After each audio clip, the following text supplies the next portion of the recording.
அந்த காட்டுல சோனா குருவிக்கு சொந்தமா ஒரு சின்ன வயல் இருந்துச்சு. அந்த வயல்ல அது அந்த தடவை தக்காளி பயிர் பண்ணியிருந்தது. அந்த வயல்ல இருந்து பழுத்த தக்காளிகளை பறிச்சுட்டு போய் வியாபாரம் பண்ணி அதுல வர பணத்துல தன்னுடைய குடும்பத்தை நடத்திக்கிட்டு இருந்துச்சு.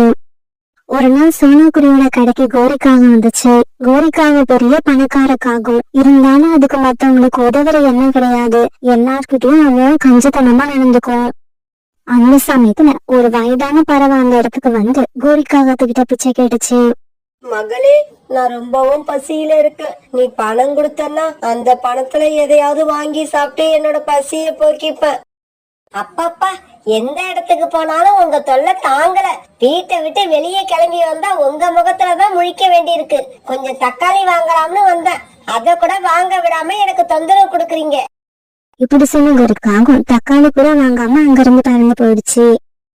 மகளே, உன்னோட வியாபாரத்துக்கு எடுத்துட்டு கோவமா இருக்கியம்மா? இல்லம்மா, அப்படியெல்லாம் இல்ல. உங்களுக்கு கொடுக்கறதுக்கு என்கிட்ட பணம் இல்ல, ஆனா என்கிட்ட தக்காளி இருக்கு. இதுல 2 தக்காளியை சாப்பிட்டு உங்க பசியா போக்கிக்கோங்க.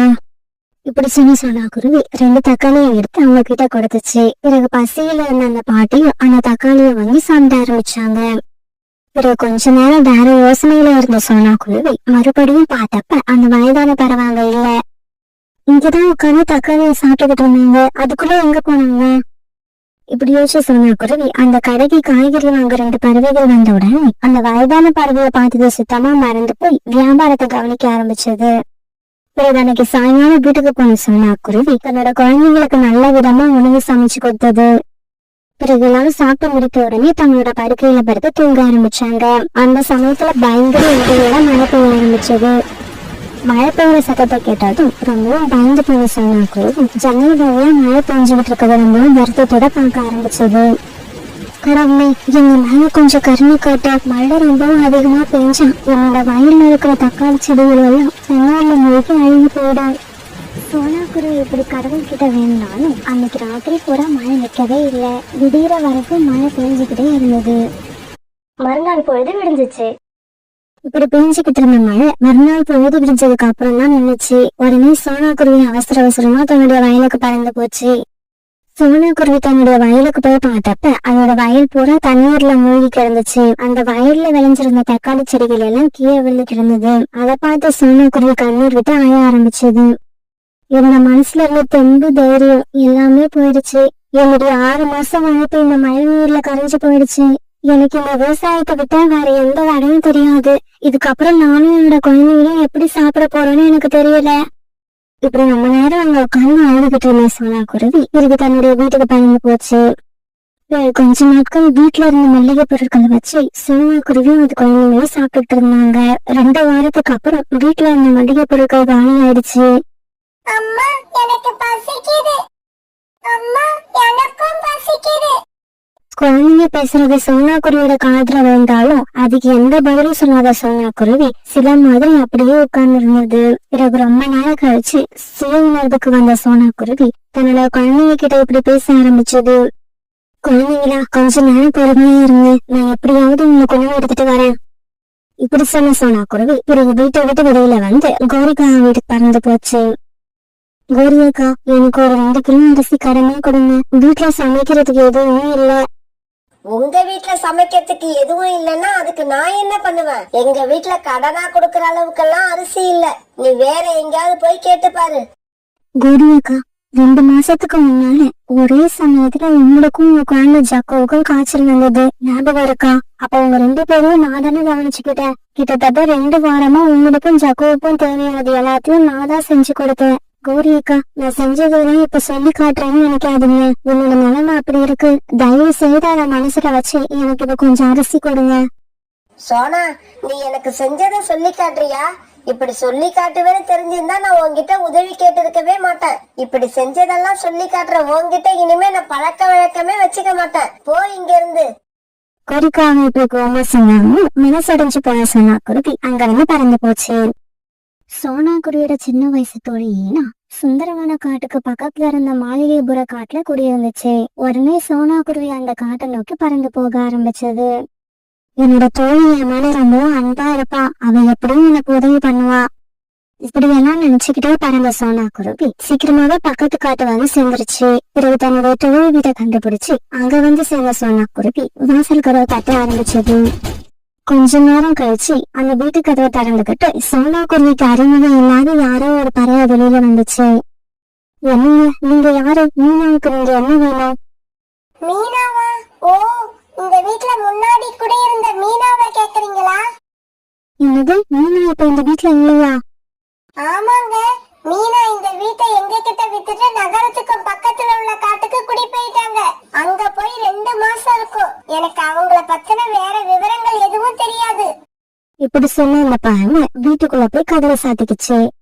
தன்னோட நிலைமையை நினைச்சு கொஞ்ச நேரம் கண்ணை விட்டு ஆயிர சொன்ன குருவி பிறகு தன்னோட வீட்டுக்கு திரும்பி வந்துச்சு.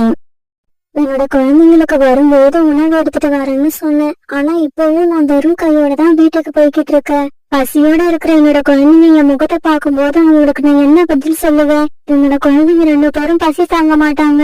காலையில இருந்து இப்ப வரைக்கும் எதுவும் சாப்பிடல. இப்படி எல்லாம் நினைச்சு சோனா குருவி அழுதுகிட்டே தன்னுடைய வீட்டை நோக்கி பறந்து போய்கிட்டு இருந்துச்சு. குழந்தையோட நிலைமை நினைச்சு ரொம்ப பயந்து சோனா குருவி தன்னோட வீட்டுக்கு போச்சு. ஆனா சோனா குருவி வீட்டுக்கு போனப்ப குழந்தைங்க 2 பேரும் ரொம்ப உற்சாகமா விளையாண்டுகிட்டு இருந்தாங்க. அம்மாவை பார்த்ததும் வேகமா கிட்டக்க வந்து இப்படி பேச ஆரம்பிச்சாங்க. அம்மா, உங்களுக்கு தெரிஞ்ச ஒரு பாட்டி அம்மா நம்ம வீட்டுக்கு வந்தாங்க. அவங்க வந்து எங்க 2 பேருக்கும் நிறைய உணவு கொடுத்தாங்க. அப்புறம் நீங்க வந்தா கொடுக்க சொல்லி இந்த மரப்பெட்டியை கொடுத்துட்டு போனாங்க. ஆமா, நான் இல்லாத சமயத்துல யாரு வந்து எதை கொடுத்தாலும் வாங்கி சாப்பிடுவீங்களா? எனக்கு எந்த பாட்டி அம்மாவையும் தெரியாது. யாரோ உங்ககிட்ட வந்து போய் சொல்லியிருக்காங்க. இல்லம்மா, அந்த பாட்டி அம்மாவுக்கு உங்களை நல்லா தெரியுமா? ஒரு தடவை அவங்க பசியோட நம்ம காய்கறி கடைக்கு வந்தப்ப நீங்க பணம் இல்லைன்னு சொல்லிட்டு அவங்களுக்கு சாப்பிட 2 தக்காளி கொடுத்தீங்களா? பியூட்டி இப்படி சொன்ன உடனே சோனா குருவிக்கு அந்த வயதான பறவையோட ஞாபகம் வந்துச்சு. ஆமா, எனக்கு நல்லா ஞாபகம் இருக்கு. அவங்களுக்கு நான் 2 தக்காளியை கொடுத்தேன். ஆனா அந்த தக்காளியை வாங்கி சாப்பிட்டுக்கிட்டு இருந்தவங்க திடீர்னு காணாம போயிட்டாங்க. அவங்க எங்க போனாங்கன்னே தெரியல. இப்படி சொன்ன சோனா குருவி பிறகு அவங்க கொடுத்துட்டு போன சின்ன மரப்பட்டியை திறந்து பார்த்துச்சு. என்ன ஆச்சரியம், அந்த மரப்பட்டி நிறைய தங்க நகைகள் இருந்துச்சு. இதையெல்லாம் பார்த்துட்டு குக்குவும் பியூட்டியும் சந்தோஷத்துல துள்ளி குதிக்க ஆரம்பிச்சாங்க. சோனா குருவியோட மனசும் அந்த சமயத்துல ரொம்பவும் மகிழ்ச்சியா இருந்துச்சு. அன்னைக்கு என்னோட கடைக்கு வந்த அந்த வயதான அம்மா சாதாரண பறவையில நான் அப்பவே நினைச்சேன். அது இப்ப உண்மை ஆயிடுச்சு. பிறகு சோனா குருவி அதுல இருந்து கொஞ்சம் நகைகளை எடுத்துக்கிட்டு மார்க்கெட்டு போய் விட்டு பணமாக்குச்சு. அந்த பணத்தை வச்சு தன்னோட குழந்தைங்களுக்கு தேவையான உணவு பொருட்களை வாங்கிட்டு மகிழ்ச்சியோட வீட்டுக்கு திரும்பி போச்சு. வீட்டுக்கு போன சோனா குருவி தன்னோட குழந்தைங்களுக்கு அந்த உணவை கொடுத்து சாப்பிட சொல்லி அதை பார்த்து சந்தோஷப்பட்டுச்சு. பிறகு சோனா குருவி கொஞ்சம் நகைகளை விட்டு ஒரு பெரிய காய்கறி தோட்டத்தையும் ஒரு அழகான வீட்டையும் சொந்தமாக்கிடுச்சு.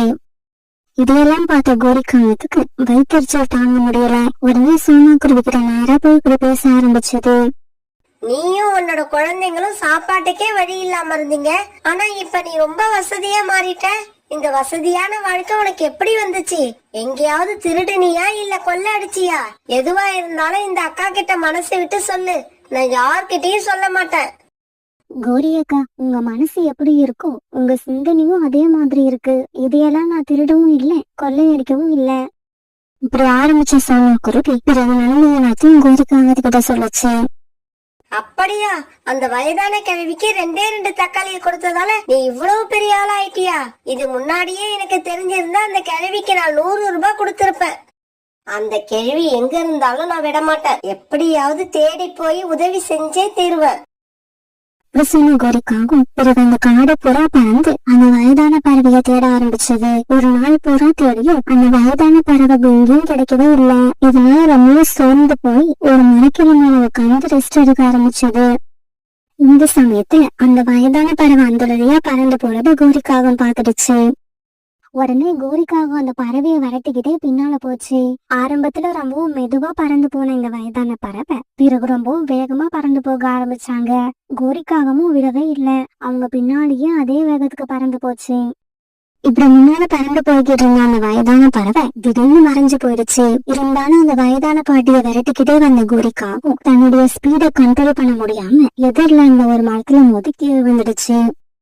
இப்படி கீழே வந்ததுனால கோரிக்காக தலையில அடிபட்டு ரத்தம் வந்துச்சு. இந்த பறவை சாதாரண பறவை இல்ல, கண்டிப்பா ஒரு மந்திர பறவையா தான் இருக்கணும். அதனாலதான் நல்ல எண்ணம் கொண்ட சோனா குருவிக்கு உதவி பண்ணிட்டு சோனா குருவியை பார்த்து பொறாமப்பட்ட எனக்கு தகுந்த தண்டனையை கொடுத்திருக்கு. இதுக்கப்புறம் நாம எப்படி இருக்கணும்னா, சோனா குருவி மாதிரி உதவி பண்ணாட்டியும் பரவாயில்ல, மத்தவங்கள பார்த்து பொறாமப்படாம வாழ கத்துக்கணும். அப்பதான் நம்ம வாழ்க்கை சந்தோஷமா இருக்கும். இப்படி நினைச்ச கோரிக்காவும் பிறகு தட்டு தடுமாறி தன்னுடைய வீட்டுக்கு பறந்து போச்சு. காலையிலேயே அடர்த்தியான காட்டு பகுதிக்குள்ள பறந்து போன சோனா குருவி வீட்டுக்கு வரவு தேவைப்பட்டதால ஒரு காஞ்ச மரத்தை வெட்ட ஆரம்பிச்சது. அந்த சமயத்துல அந்த மரத்துக்குள்ள இருந்து யாரோ கத்துற சத்தம் கேட்டுச்சு. என்ன அடிக்காதீங்க, என்ன அடிக்காதீங்க, நான் இறந்து போயிடுவேன், என்ன அடிக்காதீங்க. இந்த சமயத்துல சோனா குருவி அந்த மரத்தை வெட்டினதால அந்த மரம் ரெண்டா பறந்து ஒரு துண்டு கீழே விழுந்துருச்சு. இப்படி கீழே விழுந்த மரத்துல இருந்து ஒரு சின்ன குருவி வெளியே வந்துச்சு. அந்த குருவியோட உடம்பு பூரா தங்க மாதிரி ஜொலிச்சுக்கிட்டு இருந்தது. ஏ குருவி, நீ யாரு? நீ எப்படி இந்த மரத்துக்குள்ள வந்த? நான் ஒரு மந்திர குருவி. இந்த மரத்துக்குள்ள நான் போய் ரொம்ப வருஷம் தூங்கிக்கிட்டு இருந்தேன். இப்ப நீங்க இந்த மரத்தை வெட்டினதால என்னோட தூக்கம் கலந்து போய் நான் வெளியே வந்துட்டேன். இப்ப என்னை யாராவது பார்த்தாங்கன்னா அவங்களால எனக்கு ஆபத்து ஏற்படும். குருவி, நீ கவலைப்படாத, உன்னை நான் என்னோட வீட்டுக்கு அழைச்சிட்டு போய் யாருக்கும் தெரியாம வச்சுக்கிறேன். இப்படி சொன்ன சோனா பிறகு அந்த குருவிய ஒரு சின்ன சாக்கு பையில போட்டு கட்டி தன்னோட வீட்டுக்கு தூக்கிட்டு போச்சு. அம்மா, இது யாரு? இது உன்னோட புது தோழி. அம்மா, இந்த குருவியோட உடம்பு மினுமினுத்துக்கிட்டே இருக்கு. அது ஏன்னா? பியூட்டி, இது ஒரு மந்திர குருவி, அதனாலதான் இது உடம்பு மினுமினுக்குது. என்னது, மந்திர குருவியா? அப்படின்னா இந்த குருவிக்கு எல்லா மந்திரமும் தெரியுமா? இதோட மந்திரத்தால என்ன பண்ண முடியும்? எனக்கு சமோசா வர வச்சு கொடுக்க முடியுமா? எனக்கு சமோசா வர வச்சு கொடுத்தாதான் நான் இந்த குருவியை மந்திர குருவின்னு நம்புவேன். பியூட்டி இப்படி கோயம்புத்தரமா பேச அதை கேட்ட அந்த மந்திர குருவி உடனே தன்னோட மந்திரத்தால சுட சுட சமோசாவை வர வச்சு கொடுத்தது. அதை பார்த்து பியூட்டி அதிர்ச்சி ஆயிடுச்சு. அம்மா, அம்மா, இந்த குருவி உண்மையிலேயே மந்திர குருவிதான். இங்க பாருங்க, நான் கேட்ட மாதிரியே சமோசா வந்துருச்சு. இங்க பாரு பியூட்டி, உன்னோட தோழி பத்தி நீ வெளியில யார்கிட்டயும் சொல்லக்கூடாது. அப்படின்னு சொன்னா பிறகு மத்த பறவைகளால இந்த குருவியோட உயிருக்கு ஆபத்து வரும். பிறகு அடுத்தடுத்து வந்த நாட்கள்ல சோனா குருவியோட வாழ்க்கை தலைக்கையா மாறிடுச்சு. இவங்க ஆசைப்பட்டதையெல்லாம் அந்த மந்திர குருவி தன்னுடைய மந்திர சக்தியால வர வச்சு கொடுத்தது. ஒரு நாள் ராத்திரி சோனா குருவி தையல் மிஷின்ல தூங்க வச்சுக்கிட்டு இருந்தது. ஆண்டி, நீங்க தூங்க போகலையா? இங்க என்ன பண்ணிக்கிட்டு இருக்கீங்க? இந்த துணியெல்லாம் தச்சு நாளைக்கு கொடுக்கணும், அதனால இன்னைக்கு ராத்திரி பூரா கண்ணி வச்சு இதையெல்லாம் தச்சு ஆகணும். ஆண்டி, இதுக்காக நீங்க இவ்வளவு கஷ்டப்பட தேவையில்லை. நீங்க போய் படுத்து தூங்குங்க. நாளைக்கு காலையில எல்லா துணியையும் தச்சு ரெடியா வச்சிருப்பேன். அந்த மந்திர குருவி இப்படி சொன்ன உடனே சோனா தைக்க வேண்டிய துணி எல்லாத்தையும் ஒரு இடத்துல அடுக்கி வச்சது. இந்த துணி எல்லாத்தையும் நாளைக்கு நான் தச்சு கொடுக்கணும். ஒருவேளை இன்னைக்கு ராத்திரிக்குள்ள நான் தச்சு முடிக்கலன்னா நாளைக்கு பறவைகள் எல்லாம் வந்து என்னோட கழுத்தை பிடிச்சிருவாங்க. ஆண்டி, நீங்க கவலைப்படாம போய் தூங்குங்க. நாளைக்கு நீங்க எந்திரிச்சு பாக்குறப்ப எல்லா துணியும் தச்சு ரெடியா இருக்கும். அந்த மந்திர குருவி இப்படி சொன்ன உடனே சோனா குருவி தன்னோட கூட்டுல படுத்து தூங்க ஆரம்பிச்சது. மறுநாள் பொழுது விடிஞ்சிச்சு.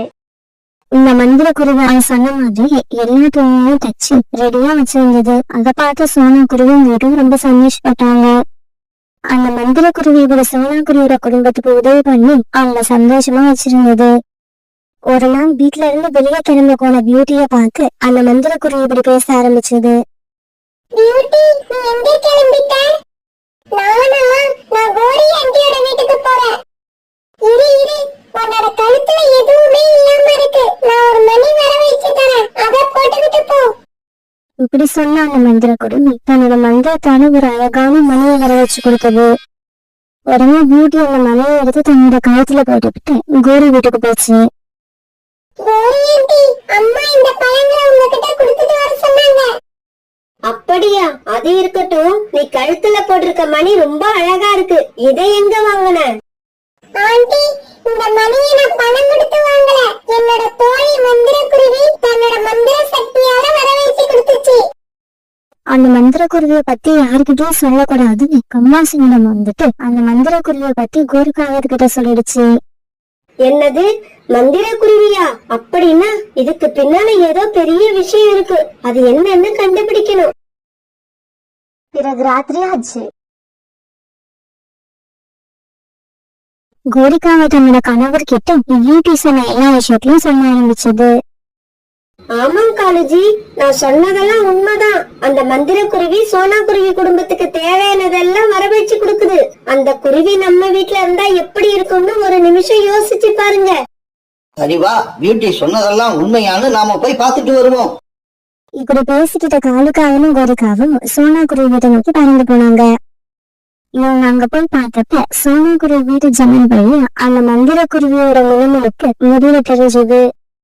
காலுஜி, அந்த பியூட்டி சொன்னதெல்லாம் உண்மைதான் போல இருக்கு. எனக்கு ரொம்ப ஆச்சரியமா இருக்கு. கோரி, நீ இங்கேயே இரு. நான் ஜன்னல் வழியா சோனா குருவி வீட்டுக்குள்ள போறேன். முடிஞ்சா அந்த மந்திர குருவியை இப்பவே தூக்கிக்கிட்டு வந்துடுறேன். காலுஜி, ஜாக்கிரதையா போயிட்டு வாங்க. அதுவே மந்திர குருவி. அதோட மந்திரத்தால உங்களுக்கு ஏதாவது ஆபத்து வந்துட போகுது. ஒரு காலுக்காக சோனா குருவி கூட வீட்டுக்குள்ள போக கோரிக்காவின் ஜன்னல்களை எட்டி பார்த்துச்சு. இந்த சமயத்துல தூங்குற மாதிரி நடிச்சுக்கிட்டு இருந்த மந்திர குருவி எழுந்திரிச்சு உட்கார்ந்துருச்சு. காவியங்களே, நீங்க நினைச்ச மாதிரி என்ன அவ்வளவு ஈஸியா நீங்க தூக்கிக்கிட்டு போக முடியாது. தீய எண்ணத்தோட இந்த வீட்டுக்குள்ள யார் வந்தாலும் நான் உங்களுக்கு தண்டனை கொடுப்பேன். இப்படி சொன்ன அந்த மந்திர குருவி தன்னோட மந்திர சக்தியான காலுக்காகத்தை ஒரு பந்தா மாத்தி வச்சு. இதெல்லாம் பார்த்த கோரிக்காவும் பயந்துக்கும் இந்த இடத்த விட்டு பறந்து போயிடுச்சு. என்னோட காலேஜி ஒரு பண்டா மாறிட்டாரு. அவர் இல்லாம இதுக்கப்புறம் என்னால எப்படி தனியா வாழ முடியும்? மறுநாள் பொழுது விடிஞ்சிச்சு. காலையில எழுந்திரிச்சவுடன் தன்னோட வீட்டுல இருந்த அந்த பந்த பார்த்த பியூட்டி அதை வச்சு விளையாட ஆரம்பிச்சது. ஐயோ ஐயோ, உடம்பெல்லாம் வலிக்குதே. பியூட்டி, என்ன உதைக்காத. நான் உங்க வீட்டுக்குள்ள வந்தது தப்புதான். அதுக்காக என்ன இப்படி உதைச்சு விளையாடாத. ஆனா காலுக்காவும் கத்துனது எதுவும் பியூட்டி காதல வேலை. அதனால தொடர்ந்து அந்த பந்து உதச்சு விளையாடிக்கிட்டே இருந்துச்சு. பிறகு கொஞ்ச நேரத்துல கோரிக்காவும் சோனா குருவி வீட்டுக்கு வந்து சோனா குருவி கிட்ட இப்படி கெஞ்ச ஆரம்பிச்சது. சோனா சோனா, நானும் என்னோட கணவரும் பெரிய தப்பு பண்ணிட்டோம். எங்களை மன்னிச்சிடு. இப்படி சொன்ன கோரிக்காவும் நல்ல கதவை நோக்கி சோனா குருவி கிட்ட சொல்லுச்சு. என்னோட கணவரை மறுபடியும் காகமா மாத்தி என்கிட்ட கொடுத்துடு. நாங்க இதுக்கப்புறம் உன் வீட்டு பக்கமே வரமாட்டோம். இதையெல்லாம் கேட்ட சோனா குருவி அதிர்ச்சி ஆயிடுச்சு. பிறகு அந்த மந்திர குருவி கிட்ட போய் இப்படி பேச ஆரம்பிச்சது. மந்திர குருவி, இந்த பந்து உண்மையான பந்தா இல்ல இது ஒரு காகமா?